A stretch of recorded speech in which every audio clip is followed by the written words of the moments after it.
This is a message for the creative and the curious souls out there. So, have you heard of the podcast, Your Own Magic? Your Own Magic is a podcast with hundreds of expansive guests from artists, authors, poets, activists, musicians, entrepreneurs, thought leaders, spiritual and intuitive guides, and so many unique specialties with people sharing their magic to stimulate your curiosity and excite you in the exploration and unleashing of your own magic. And I must say, it is wild what you were able to heal and reveal within yourself when listening. So while you're tuned into the podcast you're currently listening to, search for and save for later the podcast Your Own Magic. It is hosted by me, Raquel Mantra, and tune in every Monday wherever you listen to podcasts.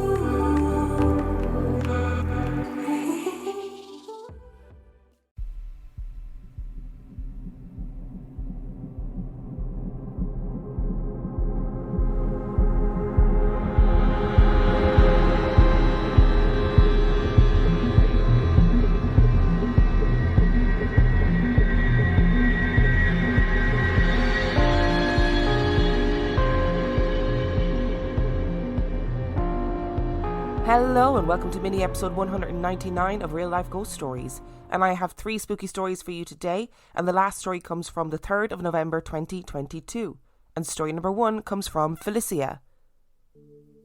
My name is Felicia and I live in California with my husband and 3 children. I've always enjoyed scary stories since I was a child. I've really fun memories of my mom and I watching scary movies and us reading scary stories to each other. We always made it a fun thing, making homemade popcorn and entertainment. The rubber dummies and red cornstarch on the television were never really scary to me. But that kind of changed when I was 10. I was at my neighbour's apartment who lived right across the hallway from me. We were new friends, so I didn't really know much about her family or where she was from. The visit was going well and we were laughing and watching TV and doing our nails. I remember the smell of her mom cooking in the other room, so overall it was a fun time. Her older brother was lying on the couch, reading and kind of watching TV with us, but not really paying attention. I don't know how or why the subject came up. I just remember the statement that seemed out of the blue that my friend said. It was, "My uncle got his leg cut off by the devil." So that, of course, shocked me a bit and made me ask, how do you know and how did that happen? She said, he was in the fields of my grandmother's farm and the devil approached him and offered him lots of money if he did something. Her uncle refused and that's when he got his leg cut clean off. When he made it back to the house, his mother believed him and told him that their family has a curse on them and that they have always been plagued with problems because of that demon. That was the craziest story I'd ever heard. I thought that stuff was only in the movies. And then she went on to say, no matter where we go, me, my brother and my mom have problems too. Things go missing and we get touched and the demon will pretend to be something else and look like someone you know or an animal that shouldn't be there, even a table. Her story got weirder and weirder. I really didn't like it and I wanted to go home. Then out of nowhere her brother speaks up and says, yes, and at all times of the day I will hear my name being called out loud or just whispered in my ear. And if you call out for help, it's like no one can hear you. Like the demon makes it so they can't hear you. I really wanted to get away from these stories and these cursed people immediately. So I made the excuse that my mom wanted me home for dinner and I left. When I got home, I was pleasantly surprised that one of my favourite cousins had come over, and it was exactly what I needed to get over that last visit. At bedtime later that evening, all the memories of the day were gone, and my cousin and I went to sleep in my bed. After a while, I woke up because I was cold and realised that my cousin had rolled herself up in the blanket like a burrito and I could not cover myself up. So I sat up so I could get more leverage to pull, and saw that a large chair was on the side of my bed. It was supposed to be way in the kitchen. Why was it in my room far down the hallway? Then I remembered the shape-shifting demon that pretends to be other things that my neighbour told me about earlier. I can't explain the fear and confusion that hit me then. Did it follow me to my house? I was screaming in my head and my nerves were shook. So I laid down and tried to shake my cousin awake without a lot of noise, but she did not move.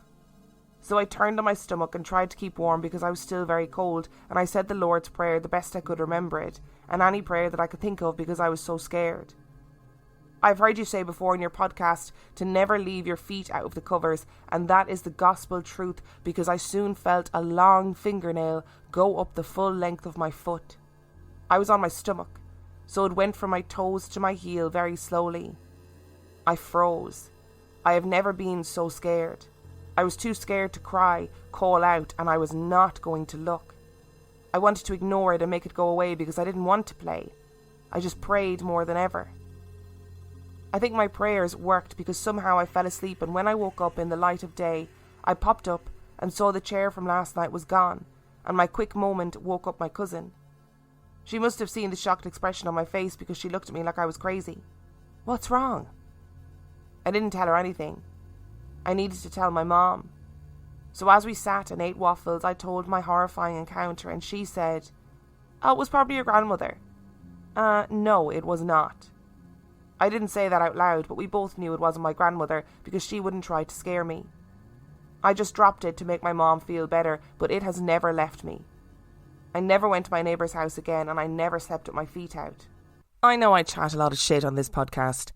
I know that I engage in insane levels of hypocrisy at times, and I know I contradict myself all the times, but if there's one thing that I have said over the years that still stands, it's do not sleep with your feet out of the bed. I don't care how warm you are. I don't care if you're melting. You do not sleep with your feet outside the bed, because that is how you get dragged out of the bed like Paranormal Activity. And then you never get seen again. Or what does she do in Paranormal Activity? Does she kill her fella? I think there's like 2 different endings to that film. Anyway, did everyone have that weird friend growing up who had all those weird stories? I think I might have been the weird friend. Anybody who knew me growing up, can you please confirm or deny that I was in fact the weird friend? And I know in certain cultures and communities, these kind of stories are really commonplace. So the story of like her uncle getting her leg cut off or his leg cut off by the devil, and then the devil following them for their whole lives. Like in some cultures and communities, that kind of story will be more widely accepted, and it must have been such a shock then for Felicia to be sitting listening to these people talking really matter-of-factly about, oh yeah, there's a demon that follows us around and he calls my name during the day, and all of those things. I would have gotten such a fright as well. And then you wake up with a chair beside your bed because you know that the demon can disguise itself as like a piece of furniture, which is a very handy trait, I must say. I definitely would be like, I don't want to be your friend anymore, thank you. Today's episode is sponsored by HelloFresh.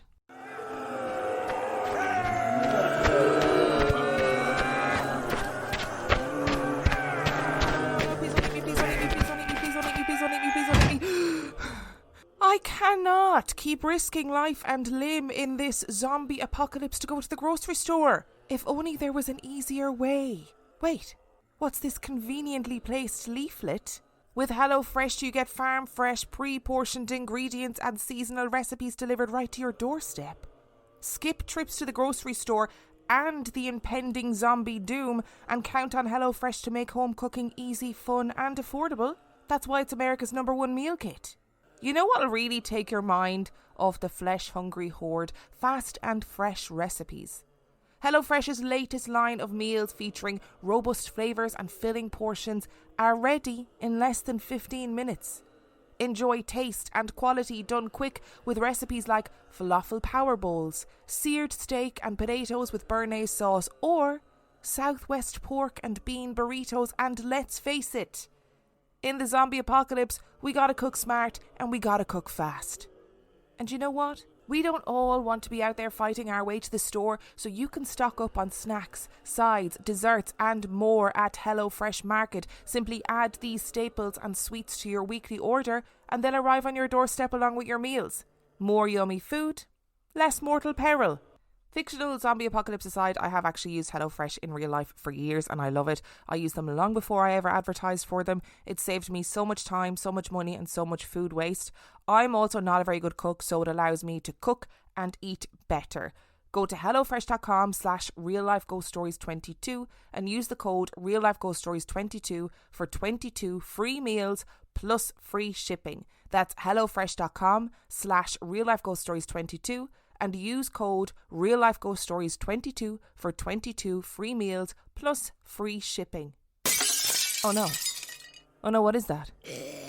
Oh no, it was meant to be fictional. It wasn't meant to be real. The last thing you want to hear while listening to your favorite podcast is another gimmicky ad. NJM feels the same way. It's why they provide award-winning service without the use of mascots or repetitive jingles. And when you upgrade to NJM, you could even save on your auto insurance. Better service and possible savings? Sounds like a win-win. No jingles or mascots, just great insurance. NJM. Visit njm.com/podcast for a quote to see how much you could save on your auto insurance. And story number 2 comes from Tom. I live in an area in New England where many generations of my family have grown up and passed on. I live near a small local cemetery where many of my ancestors are buried. The 2 puzzling experiences happened in one of the older homes that my grandparents had. After their passing, the family had to clean out the house. The power, water and heat were off. There were 3 people in the house and I heard bells off in the distance. At first I listened but didn't think much of it, but it got louder. The sound was like sleigh bells. There have been no horses in the area for the past 20 years and the sound was getting closer. I got up and went to every window and looked out. The bells got louder.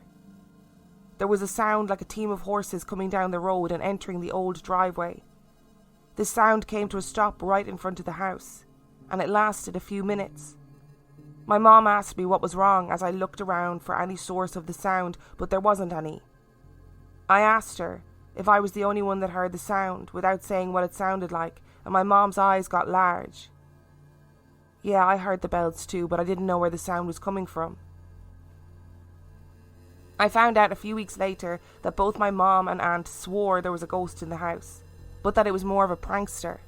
After we talked about it, we went down for the last pickup and my aunt left her keys in the door, as we had to get a few more items moved. She called me back to the door and asked me what happened to the keys. They were not in the door anymore. We looked all over and after a few minutes break she went in to move a stock of old clothes and the keys fell out of them. They were in between the clothes. No one had touched the clothes in a few days, but the keys were in the middle. That was the last prank that ghost played on us. There are lots of places or lots of families that seem to be haunted by, I don't know, some sort of like ghost funeral carriage. I don't know how else to describe it. I've heard of families in Ireland kind of like akin to the Banshee lore where they believe that a ghost carriage will come to their house on the night that somebody is going to die. Like an old style funeral carriage. And I wonder if that's a similar thing, like especially if generations of your family have died, grown up, passed on in that area of New England. And I wonder, was it traditional to have like a carriage with horses and bells on it, and that's what brings you to your final resting place, you know? And as for prankster ghosts, oh, I could just do without it. I'd be so annoyed, especially in the process of moving things, which is one of the worst things that you can do in life, I think. And I would be like livid if the ghost was moving things, taking keys out, putting them in the middle of clothes. But that would freak me out. Of all things, that would freak me out, because you knew you left the key in the door and then you find it in the middle of a pile of clothes. That's weird. It is weird. And story number 3 comes from Emma. In 2013, my beloved Nan passed away while I was with her, and I was absolutely heartbroken. I was a single parent and had taken a rotten temping job just to pay the bills while I was caring for my Nan and my son. My focus was on them 100%, and everything else sort of fell away. My friends were fantastic, but I didn't really have any other family to rely on, and it was a bleak time of my life. My Nan and Grandad looked after me every weekend growing up and gave me a wonderful childhood. I'm the only granddaughter, so was well and truly spoilt. I spoke with her every single day, and so she was a huge part of my life. Within a month of her passing, a neighbour, who is now my husband, messaged me, and we began dating. Anyway, 1, 2, skip a few, and we were in bed one evening, just chatting and being silly, when he said, "Ow, that really hurt." And I asked him what, and he said that I just pinched his elbow. I told him I hadn't. My one hand was here, and I tapped his chest, and the other one was here, which was under me. He got a little bit freaked out, so I said, "Oh, that'll be my nan, she didn't like you teasing me." Another time we were upstairs, and again he'd been teasing me, when he suddenly said, "Ow, okay, sorry, can you leave me alone now?" I was confused and asked him what it was. He said your nan wasn't very happy and was just pulling on my foot. It freaked him right out, but I'm pleased that she's looking out for me. A year or so after my nan passed, my son and I, with our dog, went to stay at a friend's house, while she was away on holiday to look after her animals. I'd purposefully not told my son that Kate's place was haunted. I knew it was haunted, because I'd been there and witnessed all sorts of strangeness. My friend and I constantly heard footsteps above us. She lived in a bungalow. The kitchen cupboards rattled, shadows moved, and lights flashed. And on one occasion I had brought her home one evening, and as we walked in, I automatically looked right into the lounge, and all was well. Then we went to the kitchen on the left and made a cup of tea, and decided to go and sit in the lounge with the fire on. We walked into the lounge and every single child's toy was out of the toy box and on the floor.